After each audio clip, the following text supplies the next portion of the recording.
وبركاته.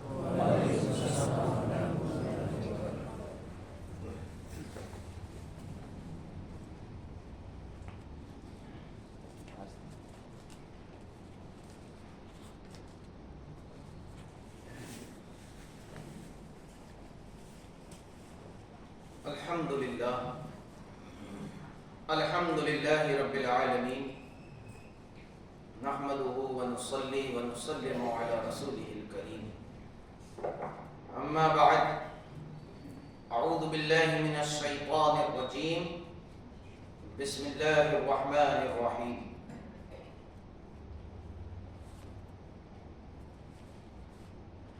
وعد الله الذين آمنوا وعملوا الصالحات ليستخلفنهم في الأرض كما استخلف الذين من قبلهم صدق الله مولانا العظيم.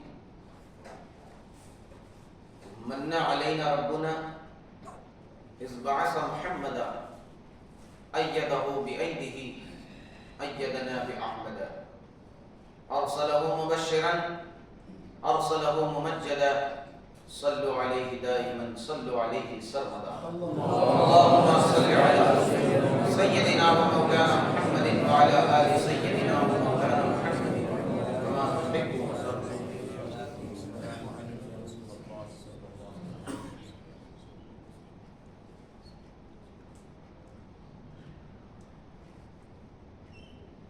آئیے حصول برکت کے لیے دو تین اشعار نعت رسول مقبول صلی اللہ علیہ وسلم کے پیش کروں.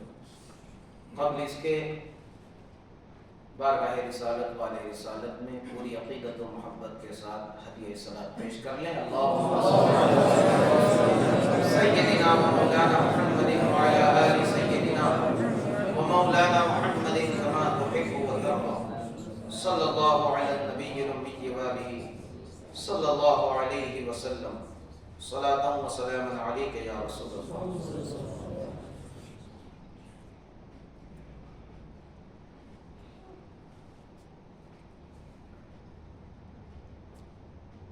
میرے نبی سا کوئی صاحب کمال نہیں.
در رسول پر در رسول پر آئے بغیر حکم رسول در رسول پر کوئی آئے بغیر حکم رسول بشر تو کیا ہے فرشتوں کو بھی مجال نہیں بشر تو کیا ہے فرشتوں کو بھی مجال نہیں اور یہ شعر خاص طور سے دیکھیے وہ حسن ہے کہ خدائی نثار ہوتی ہے میرے نبی کے حسن کی کیا بات ہے خدا بھی آپ کے حسن پر نثار ہے وہ حسن ہے کہ خدائی نثار ہوتی ہے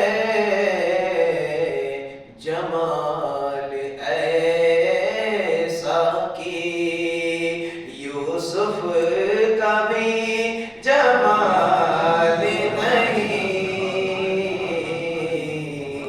یہ وہ رسول ہے اور اگر دین و دنیا اور آخرت میں اونچا مقام چاہتے ہو عروج چاہتے ہو تو پھر اس شعر کو سماعت فرمائے اسے عروج کی منزل نہ مل سکے گی کبھی اسے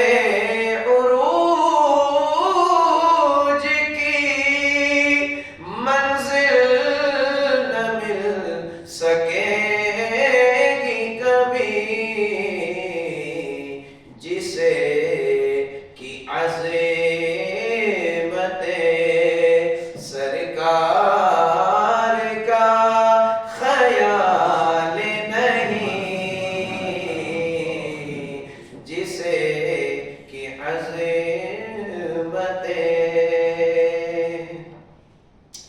اشارہ ایسا کی سورج پھرے اور قمر شق ہو سورج بھی پلٹے چاند دو ٹکڑے ہو شق مانے پھٹنا ٹکڑے ہونا اشارہ ایسا کی سورج پھرے قمر شق ہو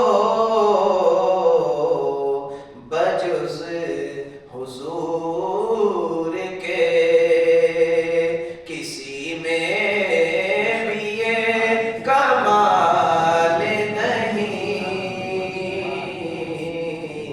بجز حضور کے یہ جبرائیل نے سدرا پہ عرض کی کہ حضور قدم بڑھانے کی آگے میری مجال نہیں اور آخری شعر سماعت فرمائے سب کچھ وہی ہے وہی خدا ہے محمدی وہی نماز وہی کچھ بدلا نہیں ہم بدل گئے وہی خدا ہے محمدی وہی نماز وہی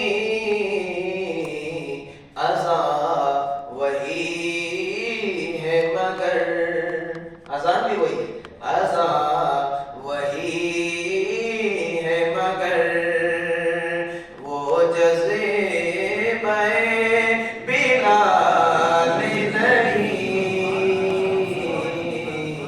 اذاں وہی ہے مگر وہ جذبہ بلال نہیں،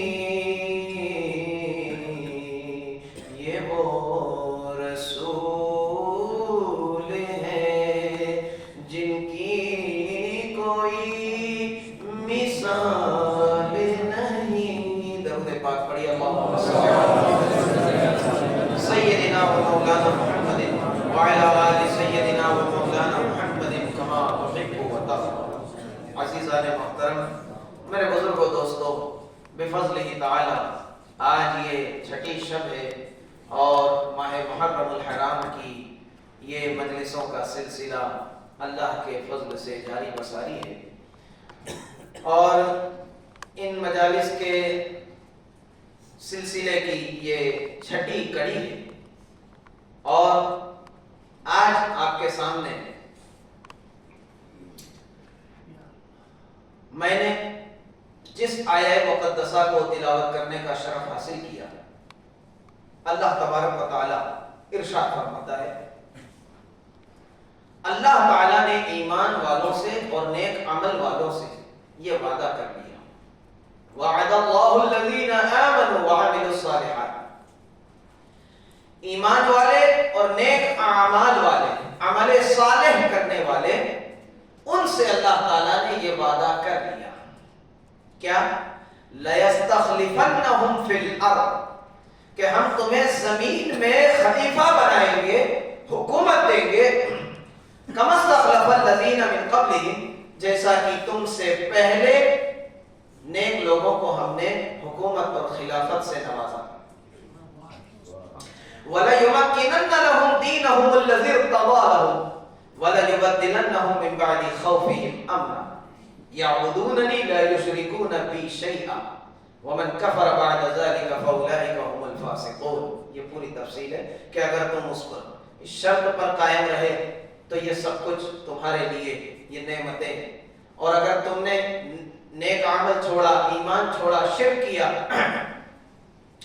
میرے ساتھ یعبدوننی لا یشرکون بی شیئا، اور اچھے کام نہیں کیے، شرک کیا تو، اور اس کے بعد ومن کفر بعد ذلک، اس کے بعد اگر کسی نے کفر کیا تم میں سے، فاولئک هم الفاسقون، یہ فاسق لوگ ہوں گے، اور اللہ فاسقوں کو ہدایت نہیں دیتا، نہ ہدایت دیتا ہے، نہ خلافت دیتا ہے، نہ حکومت دیتا ہے، کچھ نہیں دیتا، ان کا ٹھکانہ جہنم ہوتا ہے۔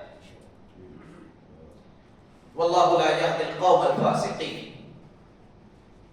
یہ بہت اچھی اور دلچسپ بات ہے کہ میں فسق، فاسق کون ہے اور فسق کیا ہے، میں اس کو کھولتا، مگر چونکہ وقت نہیں ہے میں نے سلسلہ کلام کو آگے لے جانا ہے۔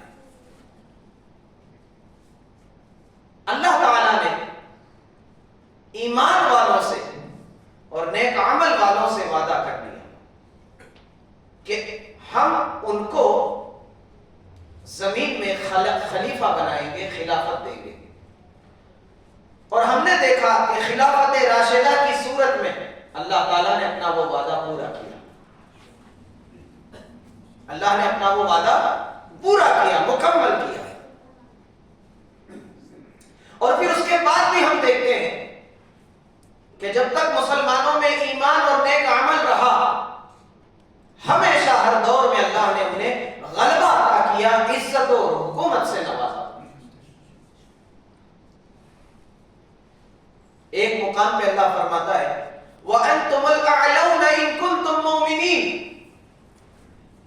غالب تم رہو گے، سربلند تم رہو گے، سرفراز تم رہو گے، حاکم تم رہو گے، سب سے اونچے مقام پر تم رہو گے، ان کنتم مومنین، اگر مومن ہو۔ تو اللہ نے ایمان والوں سے یہ وعدہ کیا، ایمان والوں کو حکومت دینے کا وعدہ کیا، مومنین کو سربلندی دینے کا وعدہ کیا، مومنین کو خلافت کا تاج ان کے سروں پر سجانے کا وعدہ کیا، مگر آج ہم دیکھ رہے ہیں مومن جو بظاہر مومن ہے، مسلمان ہے، وہ سب سے زیادہ ذلت کا سامنا یہی قوم کر رہی ہے، سب سے زیادہ پامال اسی کو کیا جا رہا ہے۔ اقوام عالم متحد ہے اس بات پر کہ مسلمانوں کا نام و نشان مٹا دیا جائے، مسلمانوں کو صفحہ ہستی سے مٹا دیا جائے، ان کے دین کو مٹا دیا جائے، ان کے قرآن کو محرف کر دیا جائے، ان کی شریعت کو توڑ مروڑ کر کے طبیعت کے مطابق بنا دیا جائے۔ یہ سب کچھ اقوام عالم، پوری دنیا کی غیر مسلم اقوام اس فکر میں ہے، اس جستجو میں ہے کہ مسلمانوں کا کو ایک دن کے لیے بھی وہ زمین پہ برداشت نہیں کرنا چاہتے کہ اس قوم کو مٹا دیا جائے۔ مگر دوستو عزیزو، انشاءاللہ تبارک و تعالی قیامت تک تمام قومیں مٹ جائیں گی، مگر قوم مسلم ہمیشہ زندہ رہے گی، آباد رہے گی۔ چونکہ جہاں ہم دیکھتے ہیں کہ مسلمانوں میں فسق و فجور ہے، مسلمانوں میں عیاشی ہے، مسلمانوں میں دولت پرستی ہے، مسلمانوں میں بے دینی بھی آ رہی ہے، مگر ایک طرف یہ کثرت کے ساتھ ہم دیکھ رہے ہیں، مگر دوسری طرف ہم یہ بھی دیکھ رہے ہیں کہ کچھ انہی میں ایسے بھی بندے ہیں جو راتوں کی شب بیداری بھی کر رہے ہیں، تہجد گزار ہیں، تقوی طہارت کی زندگی کا بسر کر رہے ہیں۔ میرے دوستو عزیزو، انہی نیک بندوں کی برکت سے اللہ نے پوری قوم کو محفوظ کر رکھا ہے، پوری قوم کو عزت اور سرفرازی عطا کر رکھی ہے۔ تو نیک بندوں کی صحبت اختیار کرو اور نیک بندوں سے محبت کرو۔ دیکھو کہ جو 5 وقتہ نماز پڑھ رہا ہے، دیکھو کہ جو برائیوں سے دور ہے، دیکھو کہ جو تقوی و طہارت کی زندگی اختیار کر رہا ہے، اس سے محبت کرو، چونکہ ایسے ہی بندوں کے سبب اللہ تعالیٰ نے قوم مسلم کو سربلند رکھا ہے۔ تو عزیزان ملت، اللہ تعالیٰ نے اپنا یہ وعدہ پورا کیا، اور خلافت راشدہ کی صورت میں یہ چیز ہمیں پوری طرح صاف نظر آتی ہے، تاریخ اس بات پر شاہد ہے۔ اور خلافت راشدہ پر گفتگو کا سلسلہ جاری ہے۔ کل میں نے آپ کے سامنے خلیفۃ المسلمین، امیر المومنین، خلیفہ دوم سیدنا عمر ابن خطاب فاروق اعظم رضی اللہ تعالیٰ عنہ کی خلافت کے تعلق سے، آپ کی شان اور عظمت کے تعلق سے، آپ کا انداز حکومت کے تعلق سے کچھ باتیں آپ کے گوش گزار کی تھی۔ میں بہت تیزی کے ساتھ سلسلہ کلام کو آگے لے جانا چاہتا ہوں، اور آج میں نے ارادہ کیا ہے کہ میں سیدنا عثمان غنی رضی اللہ تعالیٰ عنہ کے دور کی بھی کچھ باتیں کہہ کر کے اور گفتگو کو بڑی تیزی سے آج وہاں انجام تک پہنچاؤں گا، اور پھر ہمارے پاس 4 شب رہتی ہے، اور پھر کل سے انشاءاللہ تعالیٰ مولا کائنات علی مرتضی شیر خدا اہل بیت یعنی سیدہ فاطمہ زہرا اور حسنین کریمین کا سلسلہ ذکر کل سے انشاءاللہ چھڑ جائے گا، چونکہ سلسلہ کلام ہمارا اسی طرف رواں دواں ہے بڑی تیزی کے ساتھ۔ عزیزان ملت، میں نے کل آپ کے سامنے عرض کیا تھا کہ حضرت سیدنا فاروق اعظم رضی اللہ تعالیٰ عنہ کے دور خلافت میں اللہ نے مسلمانوں کو وہ کمال اور عروج عطا کیا تھا کہ جس کی مثال رہتی دنیا تک نہیں دی جا سکتی۔ حضرت سیدنا فاروق اعظم رضی اللہ تعالیٰ عنہ امیر المومنین ہے، سب سے پہلے آپ کو امیر المومنین کہا گیا، سب سے پہلے آپ کو امیر المومنین کہا گیا، اور آپ کا دور دنیا نے جس کو مانا ہے غیر اپنے تو اپنے الفضل ما شہیدت بہ الاعداء، بھائی جو اپنے ہوتے ہیں وہ تعریف کرے تو اس میں کمال کی بات نہیں ہے، جو اپنے ہوتے ہیں وہ تو اندھے ہوتے ہیں، وہ کمیوں کو نہیں دیکھتے، جس سے محبت کرتے ہیں بس اس کی تعریف ہی کیا کرتے ہیں۔ مگر الفضل ما شہیدت بہ الاعداء، کمال کی بات تو یہ ہے کہ دشمن بھی تعریف کرے۔ ڈاکٹر مائیکل ہارٹ کا نام آپ نے سنا ہوگا، 1980 میں اس نے ایک کتاب لکھی، بہت بڑا سائنسدان پروفیسر، 1980 میں اس نے ایک کتاب لکھی دی 100 کے نام سے، یعنی 100 لوگوں کو اس نے چنا، آدم علیہ السلام سے لے کر پوری دنیا میں وہ گھوما، پوری دنیا میں گشت کیا، اور دنیا کی بڑی بڑی لائبریریوں میں جا کر کے اس نے ہسٹری کا مطالعہ کیا، 20 22 25 سال تک وہ صرف مطالعہ کرتا رہا پوری دنیا میں گھوم کر کے، اور پھر جب اس نے اپنی تحقیق کو مکمل کیا تب اس نے ایک کتاب کے لکھنے کا آغاز کیا۔ ڈاکٹر مائیکل ہارٹ اس مصنف کا نام ہے، جو مذہباً عیسائی تھا، عیسائی، مگر اس کا موضوع یہ تھا، اس کا مقصد یہ تھا کہ 100 ایسے لوگوں کو وہ جمع کرے اپنی کتاب میں جس نے دنیا میں انقلاب برپا کیا، جس نے پوری انسانیت کے تاریخ کے سلسلے کا، تاریخ کے دھارے کا رخ موڑ دیا ہو، یعنی جس نے ایسا اتہاس اور انقلاب بنایا ہو جس کو قیامت تک، رہتی دنیا تک کبھی فراموش نہیں کیا جا سکتا۔ ایسے 100 لوگوں کو، انقلابی شخصیت کو اس نے جمع کیا، اور نمبر 1 پر عیسائی ہو کر وہ جناب محمد رسول اللہ صلی اللہ علیہ وسلم کو لاتا ہے، اور نمبر 2 پر نیوٹن کو لاتا ہے، اور نمبر 3 پر حضرت عیسیٰ علیہ السلام کو لاتا ہے، اور 50ویں نمبر پر سیدنا فاروق اعظم رضی اللہ تعالیٰ عنہ کو لاتا ہے۔ اور کسی کی کوئی گنجائش نہیں ہے جو پوجا پاٹ جن کی کر رہے ہیں، ان کا نام و نشان نہیں ہے۔ 100 لوگوں کو اس نے چنا جس پر 50ویں نمبر پر حضرت عمر رضی اللہ تعالیٰ عنہ کو وہ لاتا ہے۔ انصاف کا قلم چلایا اس نے، مذہباً عیسائی ہے مگر عیسیٰ علیہ السلام کو اس نے، انشاءاللہ اس کتاب پر میں کچھ اور بھی گفتگو کروں گا، اور بھی بہت ساری باتیں ہیں مگر اس وقت وہ موضوع نہیں ہے۔ ایک مثال دی میں نے کہ الفضل ما شہدت بہ الاعداء، کمال یہ ہے، سچائی یہ ہے کہ اپنے تو اپنے غیر کی تعریف کرے، تو حضرت عمر کی تعریف غیروں نے بھی کی ہے۔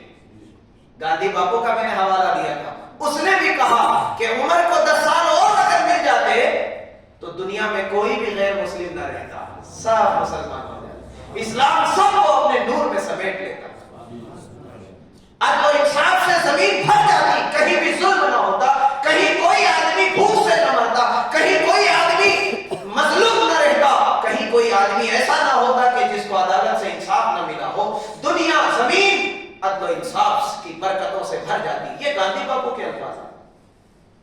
میرے دوستو، یہ سیدنا فاروق اعظم ہے، کیسا حکمران ہے، 22 لاکھ مربع میل، اور اگر اس کو کلومیٹر میں کنورٹ کرے آپ تو 34 لاکھ اسکوائر کلومیٹر پر حکومت کرنے والا، آدھی دنیا پر حکومت کرنے والا، یہ امیر المومنین خلیفۃ المسلمین جانشین محمد رسول اللہ صلی اللہ علیہ وسلم اس عظیم الشان سے 10 سال تک خلافت کے امور کو انجام دیتا ہے کہ دنیا، آدھی دنیا میں اسلام کا پھیلاؤ ہو جاتا ہے۔ اور وہ دور بھی دیکھا دنیا نے، فاروق اعظم کے دور خلافت میں وہ دور بھی دیکھا۔ تاریخ بتاتی ہے کہ لوگ، مالدار لوگ اپنی زکات لے لے کے گھومتے تھے کہ کوئی مستحق ملے، کوئی مستحق نہیں رہا تھا، کوئی زکات خور نہ رہا تھا، کوئی صدقہ خور نہیں رہا تھا۔ دنیا زمین کو فاروق اعظم کے انداز خلافت سے اللہ نے زمین کو اتنی برکتوں سے بھر دیا۔ رات کے وقت تنہا اکیلی خاتون گشت کر رہی تھی مدینے کی گلیوں میں، کسی نے پوچھا تمہیں خاتون ڈر نہیں لگتا؟ کہا عمر جیسا حاکم اگر محافظ ہو تو پھر ڈر کس بات کا؟ اللہ اکبر۔ میرے دوستو عزیزو، دنیا کو فاروق اعظم رضی اللہ تعالیٰ عنہ کی سیرت بتائیں کہ حکومت کیا ہوتی ہے، حکومت کو کیسے کیا جاتا ہے۔ آج کل کے ہمارے حکمران جو صرف اپنا پیٹ بھرتے ہیں، جو صرف اپنا بینک بیلنس بناتے ہیں، جو صرف اپنی دنیا کو آباد کرتے ہیں اور اپنی نیتا گیری اور اپنی کرسی، اپنی سلطنت بچانے کے لیے ہزاروں لاکھوں انسانوں کے حقوق کو پامال کر دیتے ہیں، لعنت ہے ان پر، لعنت ہے، اللہ تعالیٰ ان پر اپنا غضب نازل فرمائے اور انسانوں کو اللہ تعالیٰ ایسا حکمران عطا فرمائے جس میں فاروق اعظم کی جھلک نظر آئے۔ میرے دوستو، سیدنا فاروق اعظم رضی اللہ تعالیٰ عنہ کی وہ ذات ہے کہ آپ کے مزاج میں اللہ تعالیٰ نے وہ تاثیر رکھی تھی کہ آپ کی فکر، آپ کا فیصلہ جو زمین پہ آپ فیصلہ کرتے، عرش پر اللہ تعالیٰ اس کی تائید فرماتا، عرش پر اللہ تعالیٰ اس کی تائید فرماتا۔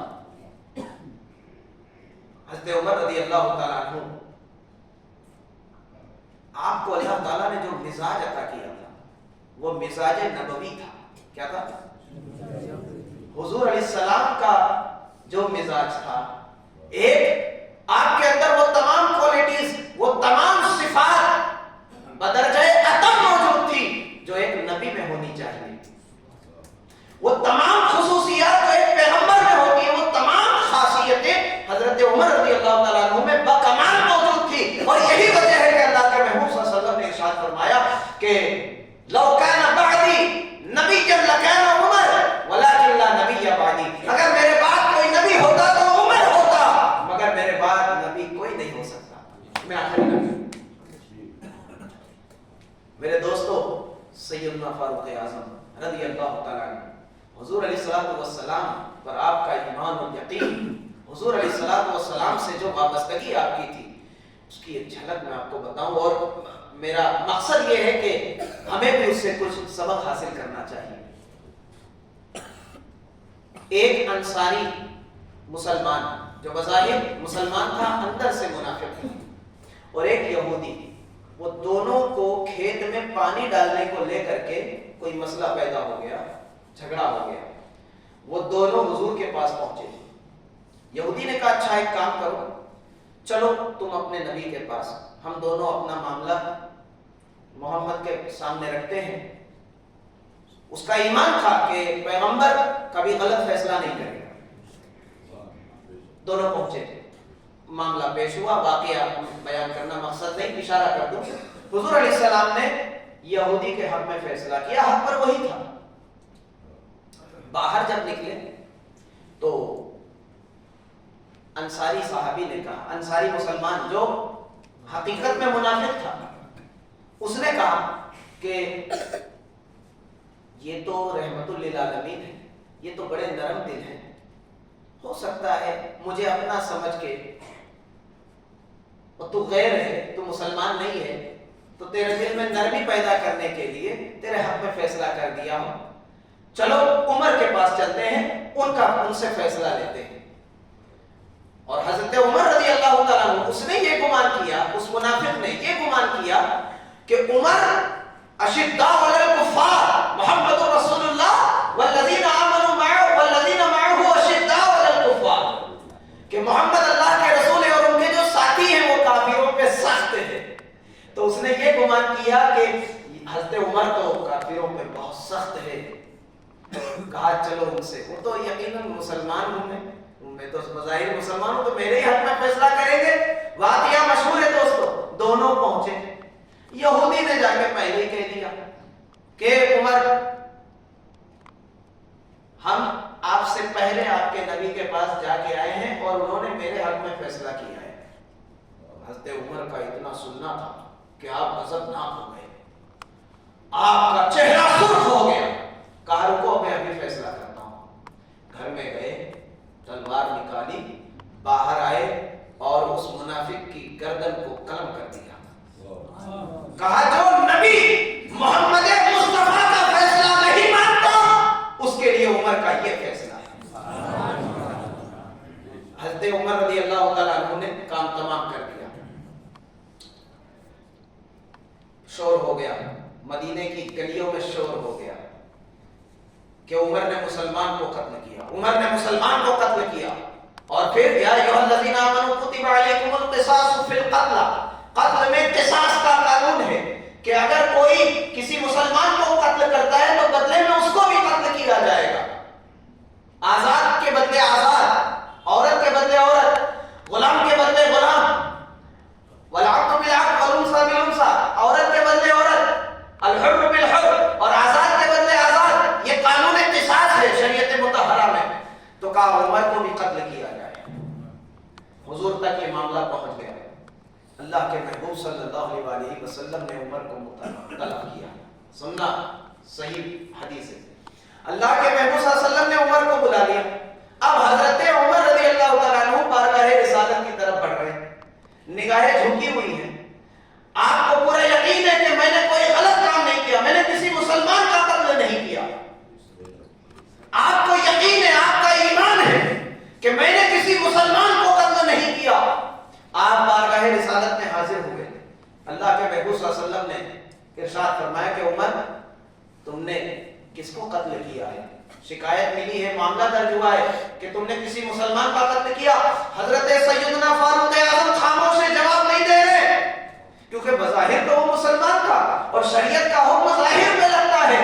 حضرت عمر خاموش ہے، مگر زبانیں، آپ کی زبانیں قال، یہ ظاہری زبان خاموش تھی تھی مگر آپ کی زبان حال بیان کر رہی تھی یا رسول اللہ میں نے مسلمان کو قتل نہیں کیا، یقیناً نماز پڑھنے میں نماز میں شریک ہونے والا جو ساتھ میں ہے میں نے اسے ضرور قتل کیا ہے، مسلمان کو قتل نہیں کیا، جہاد میں شامل ہونے والے کو ضرور قتل کیا ہے، مسلمان کو قتل نہیں کیا۔ یہ حضرت سیدنا فاروق اعظم کی زبان حال یہ پکار ہی رہی تھی کہ اللہ نے جبریل کو بھیج دیا، اے جبریل جاؤ فلا وربک لا یؤمنون حتی یحکموک فیما شجر بینہم ثم لا یجدوا فی انفسہم حرجا مما قضیت ویسلموا تسلیما۔ حضرت جبریل آئے اور وحی الہی لے کر آئے، پیغام خدا لے کر آئے اور کہتے ہیں یا رسول اللہ اللہ آپ کی قسم یاد کرتا ہے، فلا وربک، اے محبوب تیرے رب کی قسم، تیرے اللہ کی قسم، وہ ایمان والے نہیں ہو سکتے جو آپ کے فیصلے کے آگے اپنا سر تسلیم خم نہ کرے، جو آپ کے فیصلے سے انکار کرے وہ مومن نہیں ہو سکتے، اور مان لے ایسا کہ ماننے کا حق ہوتا ہے۔ حضرت عمر رضی اللہ تعالیٰ عنہ کی زبان حال یہ پکار رہی تھی، ادھر سے جبرائیل یہ آئے کریمہ لے کر آ گئے، دنیا دیکھ رہی تھی کہ عمر کی زبان سے قرآن بول رہا ہے۔ عزیزان ملت، تو عمر رضی اللہ تعالیٰ عنہ کا مزاج وہ تھا جس کے مطابقت میں اللہ کی وحی نازل ہوتی تھی، آپ کا فیصلہ اللہ کی وحی کے مطابق ہوا کرتا تھا کئی معاملات میں، اور قرآن میں اور بھی بہت مقامات ہیں۔ آپ کی شان، آپ کے مشورے پہ اللہ تعالیٰ نے فوراً جبریل کو بھیجا وحی الہی وحی دے کر کے۔ تو دوستو یہ سیدنا فاروق اعظم رضی اللہ تعالیٰ عنہ کی عالی قدر ذات ہے۔ آپ کے دور خلافت میں اللہ تعالیٰ نے اسلام کو بہت عروج عطا کیا، بہت کمال عطا کیا، یہاں تک کہ یہودی آپ کے نام سے اتنا حسد میں آ گئے کہ وہ نا امید ہو گئے کہ جب تک عمر زندہ ہے تب تک تو ہم مسلمانوں کا کچھ بھی نہیں بگاڑ سکتے۔ سیدنا فاروق اعظم آپ کا حکمرانی کا انداز تو دیکھو دوستو، حکمرانی کا انداز تو دیکھو۔ آپ رات کے وقت مدینے کی گلیوں میں گشت کرتے تھے کہ رعایا کی خبر مل سکے، خود اپنے آنکھوں سے دیکھیں، اپنے کانوں سے سنیں کہ میری رعایا میرے دور حکومت میں خوشحال ہے یا نہیں، کسی کا حق تو طلب نہیں کیا جا رہا، کوئی پریشان تو نہیں ہے، کوئی بھوک سے تو نڈھال نہیں ہے، کوئی بھوکا تو نہیں سو رہا۔ حضرت عمر رضی اللہ عنہ بھیس بدل کر کے مدینے کی گلیوں میں بستیوں میں گشت کرتے۔ آپ ایک روز اسی طرح معمول کے مطابق نکلے، ایک گھر کے قریب جب آپ پہنچے تو آپ نے سنا کہ کچھ بچوں کے رونے کی آواز آ رہی ہے۔ اللہ اکبر۔ سیدنا فاروق اعظم، رات کا وقت ہے، بچے رو رہے ہیں، آپ کو پریشانی لاحق ہوئی، آپ کو بے چینی ہوئی، آپ نے دروازہ کھٹکھٹایا اور دروازہ کھولا، کہا ایک بوڑھی عورت نے دروازے کو کھولا، بچے کیوں رو رہے ہیں؟ کہا بچے ابھی بھوکے ہیں اور بھوک سے رو رہے ہیں، وہ ہانڈی میں پانی میں پتھر ڈال کر اسے چولہے پہ چڑھا دیا ہے اور تسلی دے رہے ہیں کہ کھانا بن رہا ہے، پک رہا ہے، تم سو جاؤ، مگر یہ کمبخت سوتے ہی نہیں، رو رہے ہیں۔ سیدنا فاروق اعظم کی آنکھیں اشکبار ہو گئی۔ اللہ اکبر۔ کہا عمر ہلاک ہو۔ اس بوڑھی نے کیا کہا؟ بوڑھی اماں نے، عمر سے قیامت کے دن میں بدلہ لوں گی کہ اس کی دور خلافت میں، اس کی حکومت میں میرے بچے بھوک سے رو رہے ہیں۔ حضرت عمر پر لرزہ طاری ہو گیا، کپکپی طاری ہو گئی، آپ لرزنے لگے اور فوراً بیت المال میں گئے اور جا کر کے اپنے ہاتھوں سے راشن نکالا، کچھ گھی کے ڈبے نکالے اور خود اپنے کاندھے پر 34 لاکھ اسکوائر کلومیٹر پر بادشاہت کرنے والا بوجھ لے کر، راشن لے کر، راشن کی بوری لے کر کے چل رہا ہے اور اپنی رعایا اپنے ماتحت کے گھر پہنچا رہا ہے۔ اور اتنا ہی نہیں، جب آپ وہ راشن کی بوری لے کر کے نکلے تو آپ کے غلام اسلم نے کہا حضور امیر المومنین یہ بوجھ مجھے دے دیجئے، میں اٹھا لیتا ہوں۔ تو سیدنا فاروق اعظم رضی اللہ تعالیٰ عنہ جو غم سے نڈھال تھے، خوف خدا سے بے حال تھے، آخرت سے کی فکر میں ڈوبے ہوئے تھے، آپ فرماتے ہیں کہ وہ اسلم قیامت کے دن بھی میرا بوجھ اٹھائے گا۔ اللہ اکبر۔ تو جب وہاں نہیں اٹھائے گا تو یہاں مجھے اٹھانے